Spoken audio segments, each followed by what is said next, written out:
parlamentario del Partido de la Revolución Democrática, se le concede el uso de la palabra al senador Alejandro Encinas Rodríguez.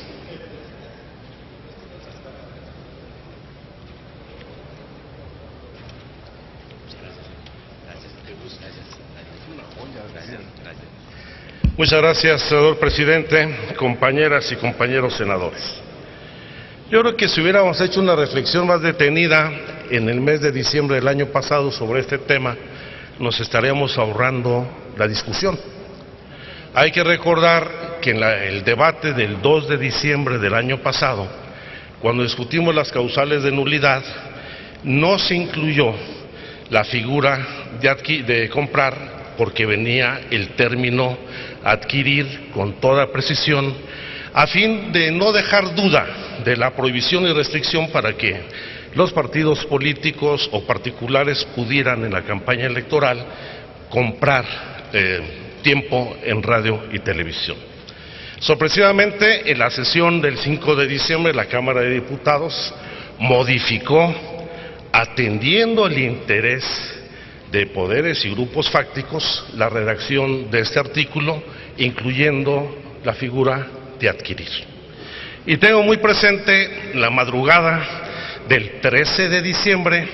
en una sesión pues bastante agitada, que a final de cuentas se tuvo que levantar por falta de quórum y cerrar el periodo de sesiones, que tanto el señor Corral como un servidor nos reservamos en particular este asunto para que se mantuviera con toda precisión la figura de adquirir, ya que, con lo ha señalado bien el senador Bartlett, el término comprar hubiera requerido que quien se querellara para acreditar una violación a la ley y a la Constitución debía contar con las facturas. Sin embargo, pues lo cierto es que no solamente se hizo caso omiso, sino que así se publicó y salió adelante esta reforma constitucional. Ahora viene como una iniciativa del Ejecutivo, como si fuera una gran reforma que va a transformar todo el sistema de impugnación y nulidad electoral, lo cual no es cierto, porque los términos que quedó la Constitución, si bien ayuda que se establezca la figura de adquirir, pues se tienen que conjuntar varios factores para poder proceder a anular una elección. Que las causas sean graves, dolosas y determinantes en el resultado. Y para fijar la determinancia, incluso se dio tolerancia en la reforma constitucional a rebasar el tope de gastos de campaña, ya que en la propia Constitución se establece que solamente quien rebase en más del 5% el tope de gastos de campaña y la diferencia entre quien gane y el segundo lugar sea mayor al 5% del resultado electoral. Es una licencia para violar la Constitución y la ley. Entonces, qué bueno que se rectifica, pero no se resuelve de fondo el problema. Y seguimos teniendo como tema central el criterio de la terminancia creado en la elección del 2006 por el Tribunal Federal Electoral, que no consideró determinantes la intervención del Ejecutivo Federal en la campaña electoral, una guerra sucia a través de los medios, la intervención de organismos empresariales en la contienda, la utilización de recursos públicos en la misma, y dijo que con el 0.56% de diferencia en el resultado electoral, ello no fue determinante. Entonces, yo quiero primero aprovechar esa oportunidad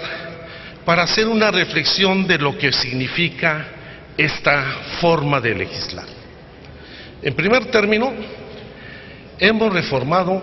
en esta legislatura hemos realizado 16 reformas constitucionales. Esta será la número 17. Y dentro de la Constitución hemos establecido un régimen transitorio que ha convertido a nuestra Constitución prácticamente en una ley reglamentaria.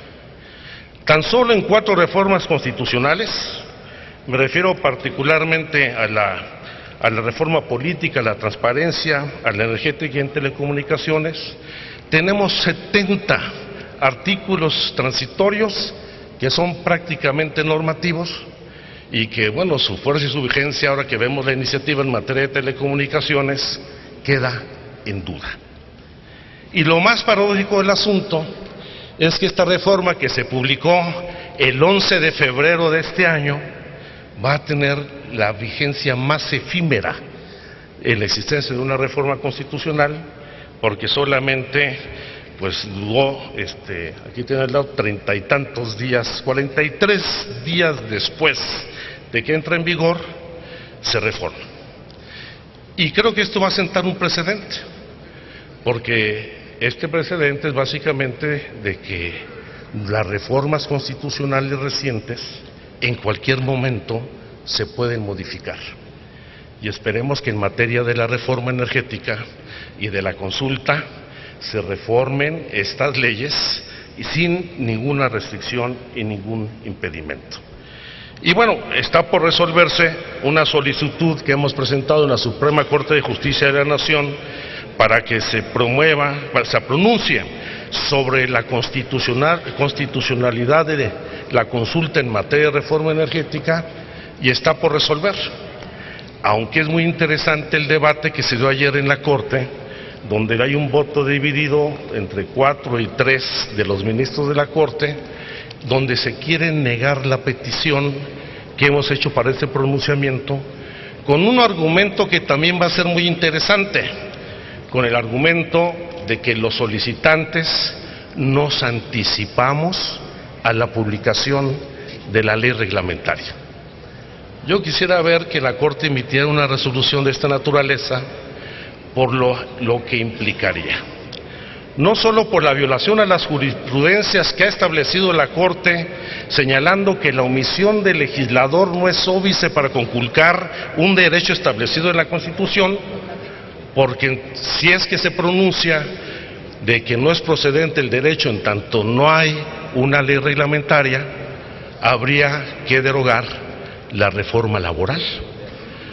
y la reforma a la contabilidad gubernamental,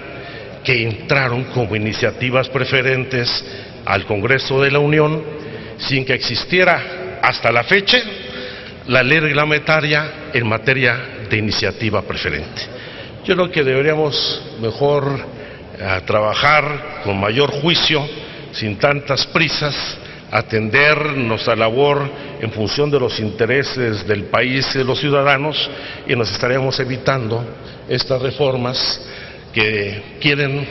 pues arreglar algo que lamentablemente no resuelve el problema de fondo, porque para anular una elección se requiere prácticamente pues transformar el sistema electoral del país. Por su atención, muchas gracias. Gracias, senador Alejandro Encinas Rodríguez.